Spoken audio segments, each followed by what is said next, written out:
श्राद्ध पक्ष में पड़ने वाला प्रदोष का व्रत किसी भी दिन पड़े, चाहे सोम हो, मंगल हो, बुध हो, गुरु हो, शुक्र हो, शनि हो, कोई से भी दिन पड़े, जो प्रदोष काल के समय 3 कलश में दूध लेकर उसमें काली तिल डालकर, जौ डालकर और उसमें थोड़ा सा डाब डालकर, डाब मतलब कुसा डालकर पीपल, बड़ और बेलपत्री के पेड़ के नीचे चढ़ा देता है, उसके घर में कभी संपदा की कमी नहीं होती महाराज।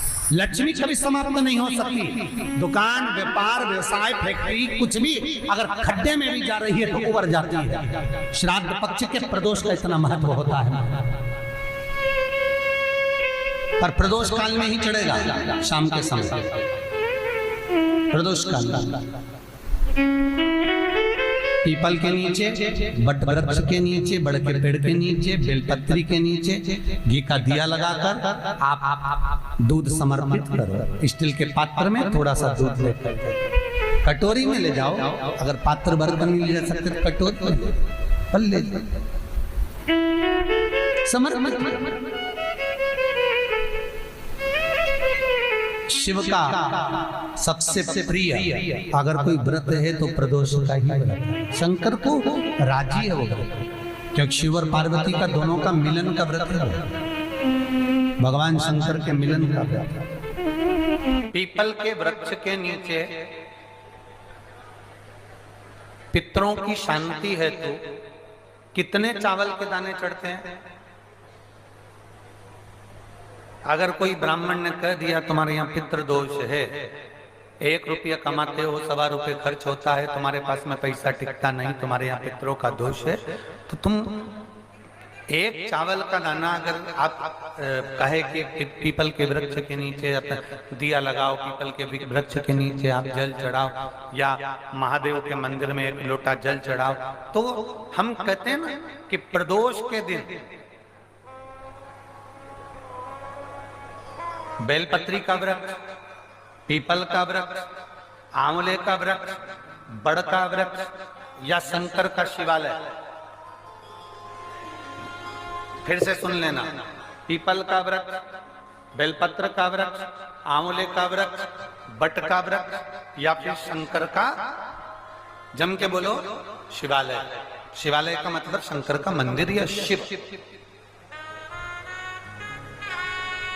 प्रदोष के दिन अगर आपको लग रहा है कि हमारे यहाँ पितृदोष है, बहुत तकलीफ चल रही है, बहुत कोई ने कहा पितृदोष है, कोई कह रहा पितरों का, तुम्हारे यहाँ ये तकलीफ है, पितरों की ये तकलीफ है, पितरों की वो तकलीफ है, पितरों की ये तकलीफ है, बार बार अगर कोई कह रहा है तो फिर आपको उसमें स्मरण करना पड़ेगा कि हम चावल के कितने दाने भगवान शंकर को समर्पित कर दें कि भोलेनाथ हमारे पितरों को तृप्त कर दें। हम तृप्त नहीं करेंगे, हमारी सामर्थ्यता नहीं है कि हम पितरों को तृप्त कर सकते।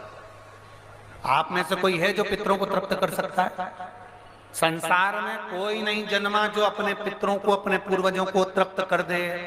गया जी का पिंडदान कर लो, तर्पण कर लो, तिलांजलि दे दो, घर में ब्राह्मण भोज करा दो, साधु भोज करा दो, संत भोज करा दो, तुम दुनिया भर का सारा 50 काम कर लो, उसके बाद भी तुम पत्री का किसी को दिखाओगे तो वो भी कह देगा तुम्हारे यहाँ, फिर वापिस कहेगा कि पितृ दोष है।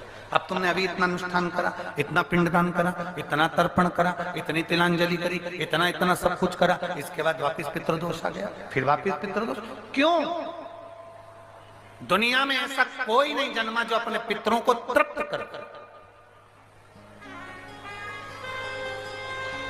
आप अपने घर के लोगों को तृप्त नहीं करते, जो जिंदा हैं वो उनको बोलो री भाई, जीजियो सही है कि गलत है? जो जिंदा हैं, माँ बाप अपने बेटे के लिए कितना भी कर ले, कितना भी, आखिरी में एक दिन बेटा कह देता तुमने हमारे लिए क्या करा।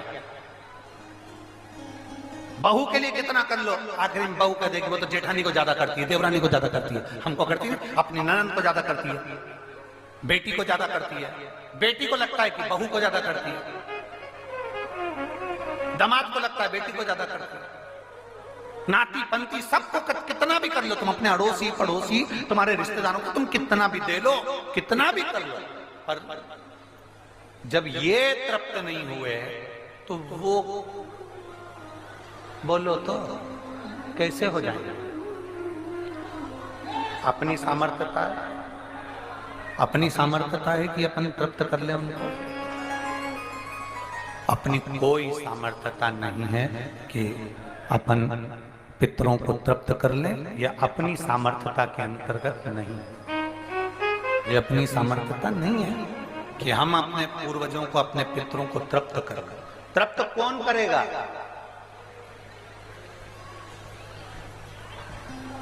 जिनकी शरण में पितर है। वास्तु के देवता भगवान शंकर, काल सर्प दोष के देवता भगवान शंकर। जितने दोष होते हैं, पितृ दोष के देवता भगवान शंकर। तो हम तृप्त नहीं कर सकते। अगर इनको तृप्त करेंगे तो देव अधिदेव महादेव करेंगे। आप 7 चावल के दाने, या तो पीपल, बेलपत्र, आंवला, बटवृक्ष, या फिर शिवालय, प्रदोष के दिन 7 चावल के दाने आप इन जगह में से कहीं पर भी अगर आप समर्पित कर देते हैं, तो उसके बाद आप जो जिंदगी जी रहे हैं, और 3 महीने फिर आप अंदाजा लगा कर देखना कि आपने जो 7 चावल के दाने इन स्थान पर अगर आपने समर्पित करे, तो उसका फल पितरों को मिला कि नहीं मिला, और उसका फल हमें प्राप्त हुआ क्या? ये वो स्थान है जहां प्रदोष के दिन 7 अक्षत चावल का दाना भी हमारे पितरों को, पूर्वजों को तृप्त कर देता है। कौन कौन सा स्थान वापिस बोलेंगे सभी लोग? पहला पीपल, दूसरा बेलपत्र, तीसरा आंवला, चौथा बटवृक्ष, और 5वां शिवालय, शंकर भगवान का स्थान। शंकर भगवान का स्थान। अब इसको समझना आपके ऊपर निर्भर है।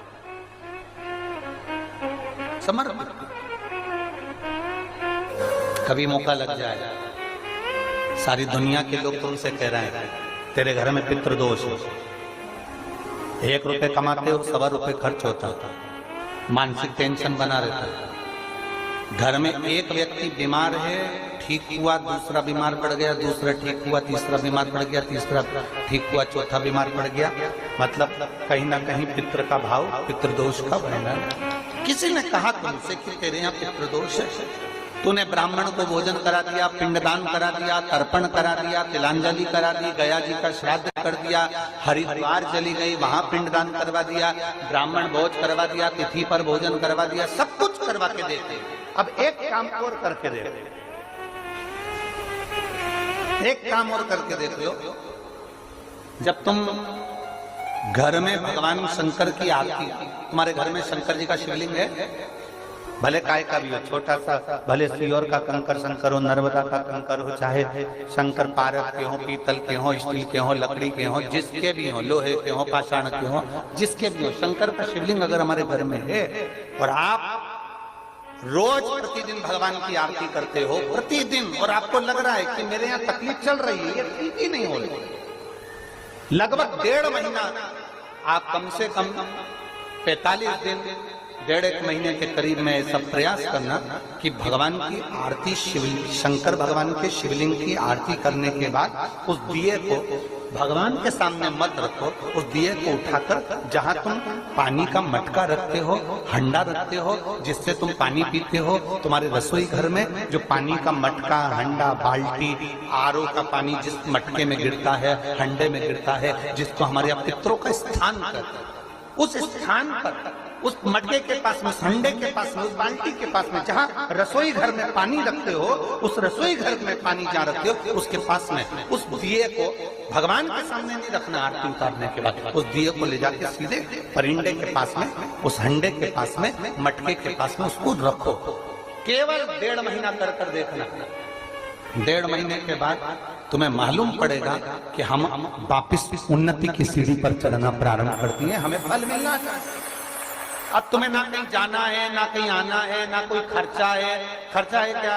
ईमानदारी से बोलो, कोई तुम्हारा लाखों का रुपया लग गया क्या? रोज आरती करते हो रोज आरती। बस आरती का नियम बना लो कि हमको पितृदोष किसी ने बोला है, हमारे घर में अशांति है, पितृदोष है, कोई कह रहा है कि तुम्हारे घर में पितृदोष है। हमने सब कुछ करके देख लिया, अब हमें ये करना है कि महादेव की आरती जब होती है तो उसकी ज्योत का दर्शन करने पर 1000 कपिला गाय के दान का पुण्य मिलता है। तो ये पुण्य हम हमारे पितरों को देते हैं, जिससे उनकी मुक्ति हो जाए और हमें आशीर्वाद प्राप्त। उस दिए को नीचे नहीं रखना है, आरती उतारने के बाद आरती पूरी हो जाए तब उस दिए को ले जाकर, जब आप ले जाकर उसको रखें तब उस स्थान पर रखें जहां पितरों का स्थान, जहां पितरों का स्थान।